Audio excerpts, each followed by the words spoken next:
Got a little weird, quinky dinky type of story here.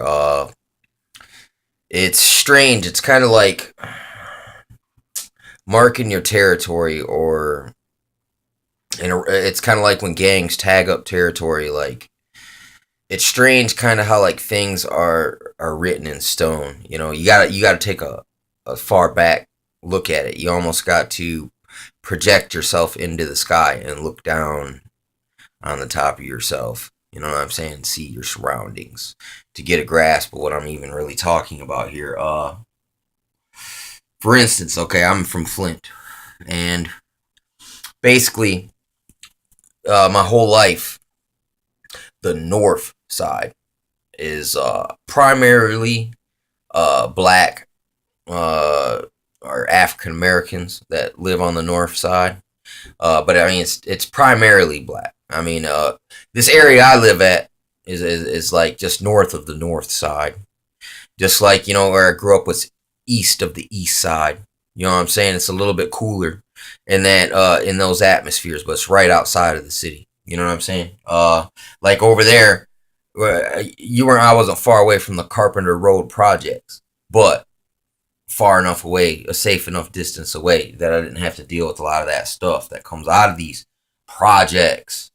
And my buddy from Detroit does a great video on occult ghetto projects. I mean, you just type that in the YouTube search engine, his videos probably come up.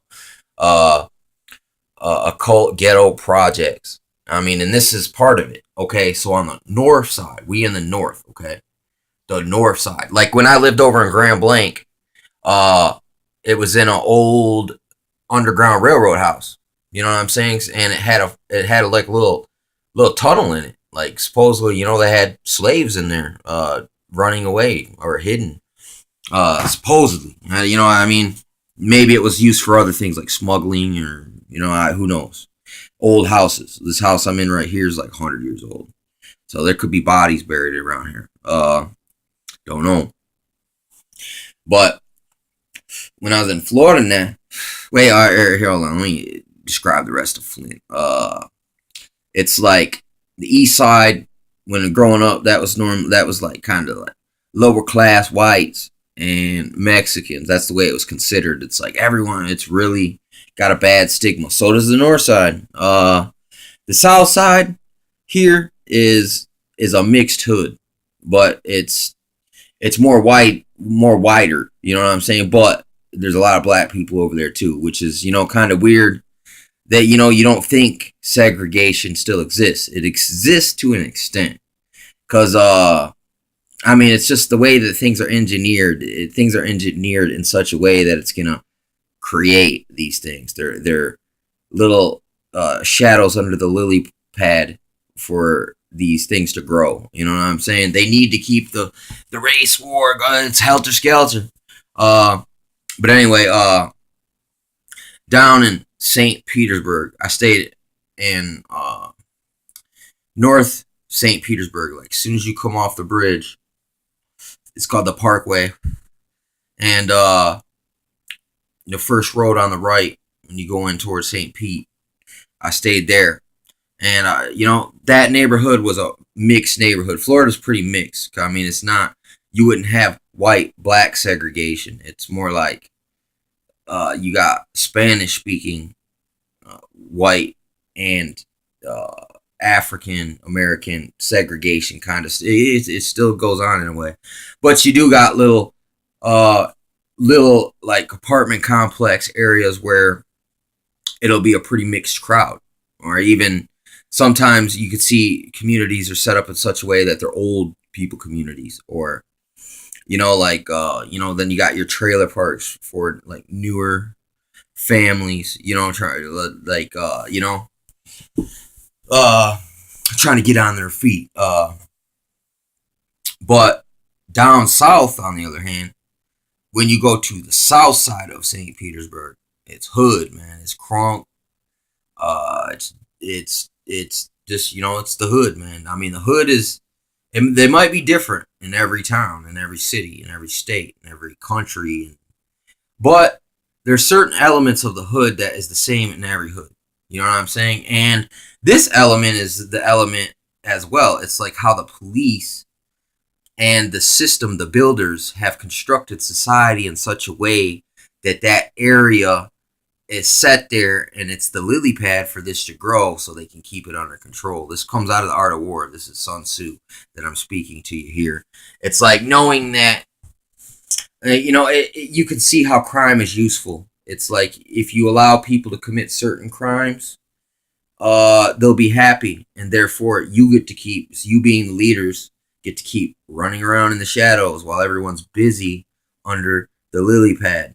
You give people the little lily pad to commit their crime and keep it going. Or in another, so this is ancient China, and you can have people exploiting it, kind of like liquor stores on reservations. You know what I'm saying? And gun stores and liquor stores in the hood, in the ghetto. And you can look at that word ghetto and you can trace it right on over to Hitler, Final Solution, how it was pre-positioned, pre-strategized into a continuity of government type of King Alfred plan, martial law, genocide, democide situation. But what's funny is in the north here in Michigan, at the northern point of this part of the country, we have the north side is the hood. And in the south, the north side is your nice suburban mixed community, but the south side is the crunk, the hood. So is this, that's in Florida now. So is this a joke from the builders on the slaves, basically? You know what I'm saying? In a way, just, I mean, uh, was this something going on here, dude? So it seems. Can't quite prove that now, but uh, I think it's just funny, and then I even tied that there was underground railroad connections in this area, uh, back in the day. So, and it's the same people, and you got to believe it was the left and right wing, and there was the middlemen orchestrating this stuff, just like they orchestrated everything else, dude. It's the love of money, man. They do some evil stuff, and no one's immune to it, man. To the evils that they'll do, man. To get a little extra control, man. A little extra, uh, just that they'll do anything, man. To, yeah, I mean, they know they're only living once, man. So it's, they got that mindset where it's better me than, better that I have it than you have it. They never think, man. Well, you know, maybe we could share what we got. No, these motherfuckers want it all, man.